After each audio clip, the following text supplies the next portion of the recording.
All right, so this was a disappointment. Secret Invasion starring Samuel L. Jackson finally Disney Plus Hotstar पर stream कर रहा है and इसका finale just air हुआ है. And यार I had so much expectations from this show. So इसका plot mainly squirrels पर फोकस करता है जिनसे हमें कैप्टन मार्वल में इंट्रोड्यूस करा गया था, जो कभी भी अपनी शेप शक्ल बदल सकते हैं, जिससे उन्हें आइडेंटिफाई करना बिकम्स वेरी टफ. यही स्क्रल्स धीरे धीरे सारी कंट्रीज के इंपॉर्टेंट पोजीशंस को करने लगते हैं invade, replacing the original leaders with themselves. And इस इन्वेजन को रोकने के लिए स्वॉर्ड के स्पेस स्टेशन से बुलाया जाता है निक फ्यूरी को वापस, क्योंकि he is the reason why they are in this mess in the first place. अब निक फ्यूरी ने ऐसा क्या करा है that let the Skrulls against us? Skrulls को आइडेंटिफाई करेंगे कैसे? And will they be able to stop the invasion? इन जवाबों के लिए you need to watch the show, because मैं जितना हो सके उतना स्पॉइलर फ्री रखने की कोशिश करूंगा इसको. Before begging on why this show was ultimately disappointing to me, इसकी थोड़ी पॉजिटिव क्वालिटी के बारे में बात करते हैं. अनडाउटेडली मुझे फर्स्ट एपिसोड के बाद इसकी टोन बहुत अच्छी लगी थी. I wanted a serious no nonsense drama from the MCU since Winter Soldier, and ये exactly उसी टोन में स्टार्ट होता है. It had the feel and the vibe of an espionage thriller, and काफी टाइम तक it tried to maintain that. Also कुछ scenes में, especially the interrogation one, they really pushed the PG-13 rating. मतलब I was shocked कि क्या ये सही में MCU है, and यही चीजें मुझे इरिटेट करती हैं, because ऐसे सीन्स के बाद you give the audience so much hope कि हम कुछ बहुत बढ़िया डिलीवर करने वाले हैं.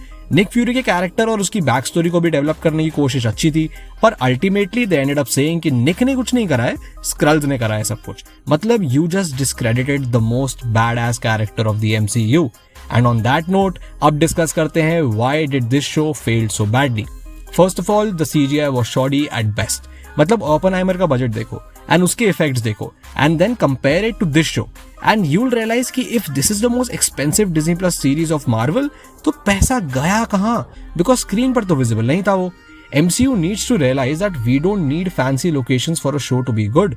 You can shoot a show in one city and it can be a banger if you use the budget effectively. But even if we ignore that, why can't the MCU stick the landing to any of their shows? आप हमें एक spy thriller promise करते हो and you keep the slow build up consistent, पर and में आके you panic and give us another CGI field super hero fight. तो फिर फायदा क्या हुआ हमारी इन्वेस्टमेंट का? I also believe that this show needed a lot more episodes. Fury का स्क्रल्स के साथ relationship, what all the squirrels have already done while being the world leaders, कौन कौन एवेंजर्स स्क्रल्स है एंड उसका साइकोलॉजिकल इम्पैक्ट क्या हो सकता है ऑन अ पर्सन, कितना कुछ डिस्कस हो सकता था. पर they decided to focus on a plot point जो आगे चल के इतना मैसअप कर सकता है पूरे MCU के हायरार्की को. मैं स्पॉइलर टेरिटरी में स्लिप हो जाऊंगा, which I don't want to do. So yes, all in all I would give this show 3 out of 5 and I think MCU really needs a break. They need to reevaluate what the audience wants right now from them, because we don't want this. We want a well thought out script that ends on a note that makes us excited for the future while also making us satisfied with the conclusion. Till then, I think you can rewatch Phase 3 and reminisce how MCU used to be good. So have you seen Secret Invasion and what did you think about it? Comments में ज़रूर बताएं. And we also did a review of Barbie and Oppenheimer. You can check them out right here.